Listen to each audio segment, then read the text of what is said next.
Alright, y'all, today we got more scheduled predictions. Last time we did the AFC East. This time, we got the AFC South. Let's go. Almost unanimously known as the worst division in football, and it's not going to change anytime soon. First up, we got the Houston Texans. They're going to start out with 3 straight L's on the road against the Rams, at home against the Bucks on Monday Night Football, and on the road against the Jaguars, before coming back with back-to-back wins at home against the Texans, on the road against the Ravens, before having their Week 6 bye. They're going to come out the bye with a loss against the Seahawks on Monday Night Football, before collecting 4 straight wins, 3 in a row at home against the Niners, Broncos, and Jaguars, before getting another win on the road against the Titans. A loss at home to the Bills on Thursday Night Football, a loss on the road against the Colts, and a loss on the road against the Chiefs on Sunday Night Football. They're going to lock back in, getting easy wins at home against the Cardinals and the Raiders, before taking the L on the road against the Chargers, and finally coming back, winning a home game against the Indianapolis Colts, and finishing at 9-8. I see a lot of regression from this team. I'm not a huge fan of CJ Stroud. I don't think they have, the firepower to be able to hang with the big boys. Right, they've barely scraped on by 10-7 the past couple of years, so 9-8 ain't too much of a change. One team that will have a huge change, though, is the Jacksonville Jaguars, and I'm 100% high on them. They're going to start out with a win at home against the Panthers, before losing on the road against the Bengals, taking a win against the Texans in Week 3, before taking 3 straight L's, 1 on the road against the Niners, 1 at home against the Chiefs on Monday Night Football, 1 at home against the Seahawks, before going to London and taking a win at home against the Rams. They're going to be standing 3-4 at their Week 8 bye, before getting a win against the Raiders on the road, taking an L on the road against the Texans, before getting 3 straight wins, 1 at home against the Chargers, 1 on the road against the Cardinals, and 1 on the road against the Titans. Then they're going to take 3 straight losses, at home against the Colts, at home against the Jets, and on the road against the Broncos. Back-to-back wins to close out the season on the road against the Colts and at home against the Titans, got them finishing at 9-8 as well, 4-4 at home, 4-4 on the road, and 1-0 at their second home. I see big things in the future for Jacksonville. I haven't been the biggest Travis Hunter believer, but I believe the duo between him and Brian Thomas Jr. will be amazing, right?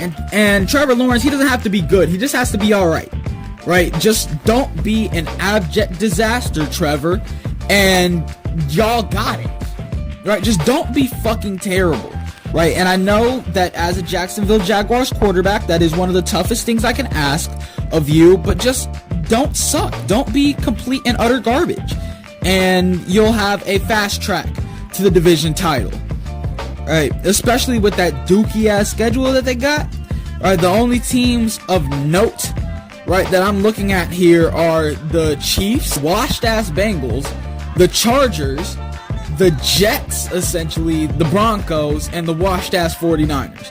They're all right. 9-8 for the Jaguars.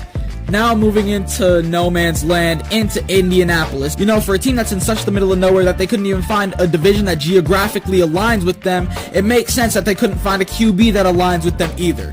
The Colts are going to be rough this year, and by rough, I mean they're going to start out 0-5, with losses at home against the Dolphins, Broncos, on the road against the Titans and Rams, and at home against the Raiders. The Las Vegas Raiders.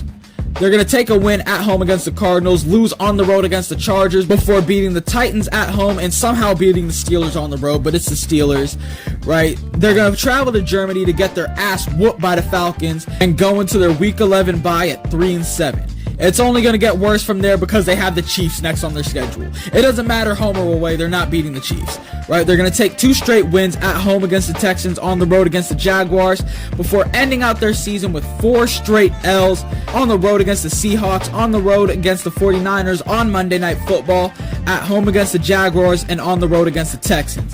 I feel like Daniel Jones is going to start around Week 6-ish after their 0-5 start. Right, but once they get their ass whooped by the Falcons and then by the Chiefs, I think they're going to switch back to Anthony Richardson by Week 13. They're going to give him a little hope with those 2 back-to-back wins, but then by Week 17, it's just going to be Daniel Jones again. The Colts are just fucking terrible. I was fully on the Anthony Richardson hype train for a couple years, right? You know me, I am a sucker for a QB with gaudy physical traits. I mean, look at my unbridled support with Justin Fields. But I'm hopping off of the Anthony Richardson shit, and Daniel Stephen Jones is not much better. I mean, he has Stephen Jones in his name. What would you expect, right? So, 5-12 for the Colts. Just an all-around disappointing season, just like they've had every year since Andrew Luck retired. Now moving on to hopefully not the worst team in this division this year, the Tennessee Titans. They're going to start off with back-to-back losses on the road against the Broncos, at home against the Rams, before picking up a pity win in Week 3 at home against the Colts. Subsequently, they're just going to lose 3 straight on the road, at the Texans, at the Cardinals, and at the Raiders. Apparently, the Raiders are running a train on the AFC South, and honestly, you go do it, right? Ashton Genty, the entire world's rooting for you, so, run for 2,000 yards, break every record in the book. We are all cheering for you. Anyways, back to the Titans. They're getting a win Week 7 against the Patriots before taking an L to the Colts Week 8 on the road, getting a win at home against the Chargers before going into their Week 10 bye. They're going to come out of the break worse than a receiver with sloppy technique, taking 3 straight L's at home against the Texans, Seahawks, and Jaguars before picking up a win on the road against the Browns, taking a loss on the road against the Niners, a loss at home against the Chiefs before getting a win at home against the Saints in Week 17, taking an L to the Jaguars Week 18, and finishing with an equally disgusting 5-12 record. 4-5 at home and a putrid 1-7 on the road. Their roster is just fucking terrible, right? Outside of Jeffrey Simmons and Tavondre Sweat, who is actually playing for the Titans, nobody fucking knows.